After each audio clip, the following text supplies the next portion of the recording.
All right, what is up, everyone? Welcome back to another episode here on the Lure Lab, a part of the Serious Angler Network. And as always, I am your host, the Captain, Andrew Full. And today we are diving into a new bait out to the market and everything that I think it will pair with well to be a trailer, and also how to fish it as a standalone lure. So there's going to be cool topic discussion today on this, and I want to know down in the comments, if you're tuned in here on YouTube, that if you plan on using this bait or if you're not going to use it at all. It's really cool. It's going to be a Rapala bait that we're talking about. As we know, they came out with a few new soft plastic lines that were designed and developed by Jacob Wheeler over on the Bass Pro Tour and Major League Fishing, the BPT. So we're talking about Rapala Crush City Customs soft plastics today, particularly the Cleanup Craw. But before we dive into that, I just want to see how everything's going. And one of my favorite things to look at when it comes to soft plastic baits is, are they versatile? What do I think will be good with them? And how will it hold up? And how durable is it? So we're going to kind of walk through that as well. We're going to put it on a few different baits here and go from there. So, like I said, we're talking about the Rapala Crush City Customs Cleanup Craw, and particularly green pumpkin blue. I have two colors of it. I have this one, and then I believe it's albino white. I believe it comes in 17 different colors. You can pick them up right over on Omnia. I don't know if they have every color in stock, but there's a lot of good colors there. And I think this bait is going to replace a couple baits in my lineup because it does look like it's going to be an extremely versatile bait here. So let's get it out of the package. So the reason why I was intrigued by these is, one, the way they look, and I know somebody who's actually fished them and says that they're really good.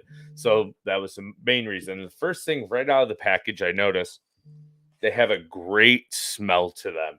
So it says here that they are salt scented infused. So, and don't think they will tell us what the scent is, although we know that it is not safe for human consumption, so, or pet consumption. So make sure you don't try and eat it. But the color that we're going to be looking at today is green pumpkin blue. And you will notice that on this bait, we have a rib section here. That's where your hook point's going to go. If you Texas rig it, it's got these cool little reverse flanges coming off, or like fingers, cross spines off the side. You're going to notice here, if you separate it, this plastic feels very durable. This is the first time I've actually taken it out of the package besides taking pictures of it, so I haven't really messed around with it all that much. I've got some flanges here on the tail, so as that flutters down, these are going to kick really aggressively, I'm going to assume, as it's fluttering, based on what application you're using it and what trailer and what bait you want to put it on. But green pumpkin blue is always a good color to catch a lot of fish. So if you want to start on a baseline of colors, anything green pumpkin, and kind of find your favorite fleck to go with it. And this green pumpkin blue actually has some green fleck in it, some black fleck, some great contrast. I think this bait's going to fish really, really well standalone. So I think that's where we'll start. It looks like it's going to pair up really well with like a 3 or a 4-aught hook. I have just a generic 4-aught here. And yes, I am going to abuse this one piece of plastic and rig it multiple different ways. So if you're tuned in on YouTube, or if you're listening on your favorite podcast platform, make sure you go over to YouTube after you listen through this episode and look at the way that we're rigging here. So this is just your standard EWG hook. It's a 4-aught, which looks like it's going to pair up pretty well with this bait. So I'm going to rig it here in a second. Yeah, it's going to pair up really well. So this is just going to be your standard Texas rig, non-flipping. I think you're going to be able to punch this as well. I would go with like a 3-aught or a 4-aught punch hook, whatever your favorite is. So let's get this rigged up here. And really, I only bought one pack of these, so I don't know. I don't want to waste a bunch of them because I want to get some more. But so you're going to rig it here, put it through. Like I said, there's these little spines. You gotta make sure you put it on here straight.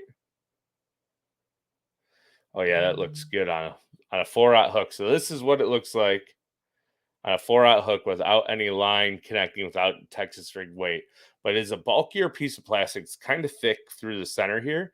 And then as you texpose it, it's got these ribs on top that automatically push down. Like when you thread that hook through, it's pretty covered up and they seem pretty soft enough that they will tear when a fish bites. So that's intriguing to me. I'll be worried about to see how impactful that will be hooking the fish with it. But I think this bait's going to work really well. Texas rig, you might want to go with a slightly larger flipping hook, like maybe even a 5/0, see if it'll fit in there really well when you want to punch with some braid, because it does have a little bit thicker body and what seems to be a little bit tougher plastic. You might want a little bit extra gap in that hook to help penetrate through when you set the hook onto a fish. Just my train of thought here. So Texas rigging would probably be the first way that I will fish the cleanup craw with an EWG, probably like a 3/8 or even a ½ ounce tungsten weight. I think it'll go great fishing around docks, some sparse vegetation. You might even be able to get away with like like a 3/16 or an eighth, and maybe even swim it over top of grass.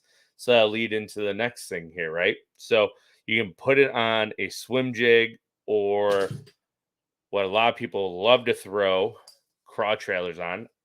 I apologize in advance. I thought I took off this hook guard, but apparently I did not. There we go.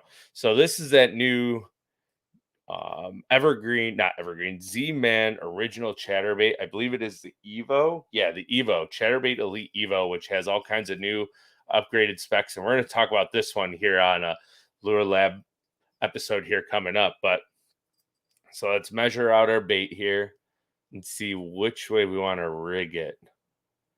So if we're trying to imitate a craw, we'll probably go flat. If we want to try to imitate a bluegill, we would rig it horizontal like this. I think that'll work good. So for now, I'm just going to imitate a craw, which works really well as imitating a bluegill as well, no matter which way you thread it on here. I think I'm going to go rib side down, which is probably wrong, but because I want it. So, little trick, if you want to create elevation, I think by putting the curved side down like this, the rounder side, that helps almost create lift and give it a little bit more shimmy and roll. And of course, I will always trim my chatterbait skirts, and I just pulled this one out of the package, so I didn't trim it. But trim it to about right around the hook, so it's not in the way of these flanges, these kicking flanges here on the cleanup craw. But this looks like it'll be a really good chatterbait trailer. It's very streamlined. You trim out some of these skirts, thin out your chatterbait trailer here, and that's going to work really well as a bluegill or crawfish imitating. I think that's going to create a lot of secondary thump.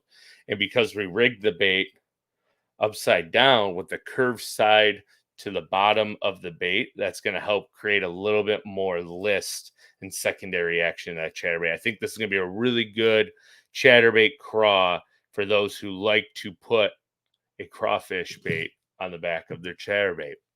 Next bait that I think the cleanup craw will be really, really good as being a trailer on is just your standard flipping jig. So you're going to take your favorite flipping jig, thread it on there first. Let's see. That might be too big. So let's see. Let's test its durability real fast. So look, actually breaks relatively clean. So I ripped off about to the second rib. So here's the head of it. Ripped off to about the second rib, and it ripped off really clean, but it's tough. It's a really tough plastic. So I think this is going to stand up to quite a few fish when you catch one if you're just flipping it or using it as a trailer. So let's thread it on here. And this little bait is becoming a victim of abuse. So we're threading it on your jig here. And once again, this is just another flipping jig that I did not trim because I pulled it right out of the package to show you how it would look as a jig trailer. But by trimming it down, now you just have the claws here, and you can actually rip these guys off pretty easily too to make it really streamlined I think this is going to be a really, really good skipping jig trailer, even a swim jig trailer.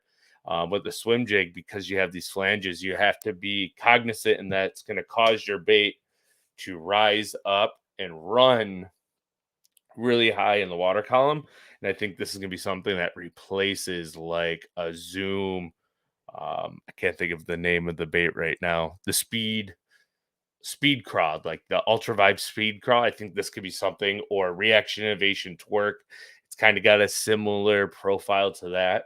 Real streamlined, real good rotors on the flanges of the bait. So I think these are some of the things that you can put it on. Another bait that might work really well too, if you want to ride it real high with like a white color, would be a buzz bait.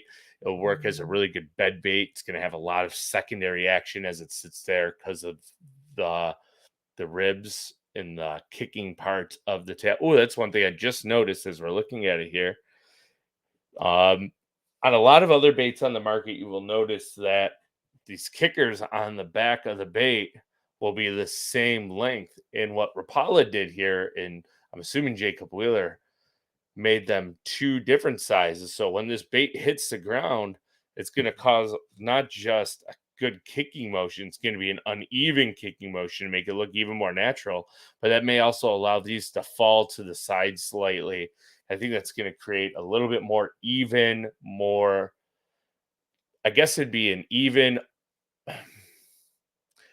very even kicking motion, but it's going to be out of rhythm, so it's smooth.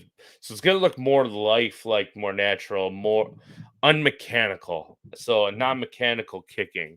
So therefore, it's going to help produce a lot more bites.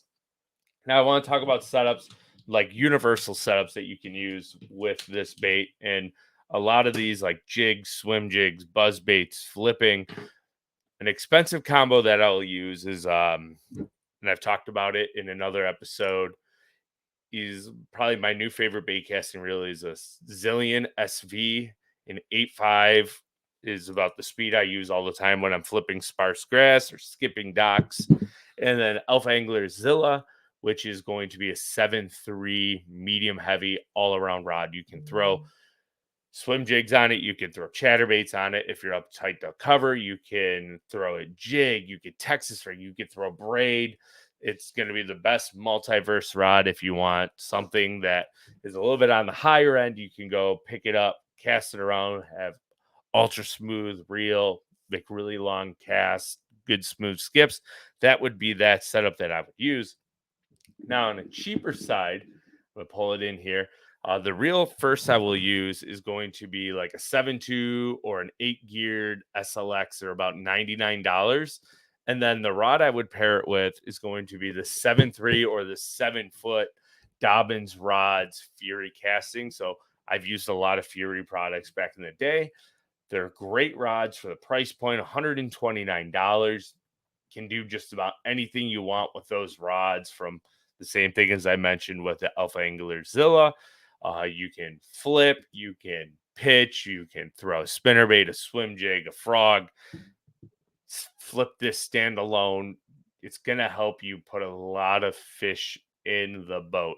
So don't sleep on that high end package or even that low end package if you're looking for a more an entry level rod and reel combo under $250. Now, the Do It molds, we haven't, I don't think we've done one here in a while. Do It molds juice of the week. So the Do It molds juice of the week would be with the Rapala Cleanup Craw, because they come in pretty much solid colors, is to have spike it markers in your boat. The spike it markers are going to help, or the dyes are going to help if you see like the bluegill swimming around in the water and they have a little bit of chartreuse on the tail, or you catch that largemouth and you throw him in your live well or on your deck and he spits up a crayfish, and you notice that crayfish is like that olive color or green pumpkin brown with some orange. You can color up and dip the tails to help you try to get a few more bites. One of the things I think is extremely necessary in a boat is scent and dye. I have all kinds of them in my boat because you never know which ones the fish are keen on that day. Practice periods help a ton, or when you're just out fun fishing. I find scent doesn't matter which scent it is. It's just if you have confidence in it, I feel like you're just going to get more bites. And that's the same thing as it goes with always with fishing. The more confidence you have, the more bites you get in the long run. So, as always, if you're tuned in on YouTube, please hit that subscribe button, leave a comment down below about the cleanup craw. And if you plan on using it, I think I'm going to be buying a lot more of these. I only bought 2 packs. They look really intriguing to me. I love the durability of it. I like the looks. The smell is great. Yeah, I think they're going to catch a lot of fish.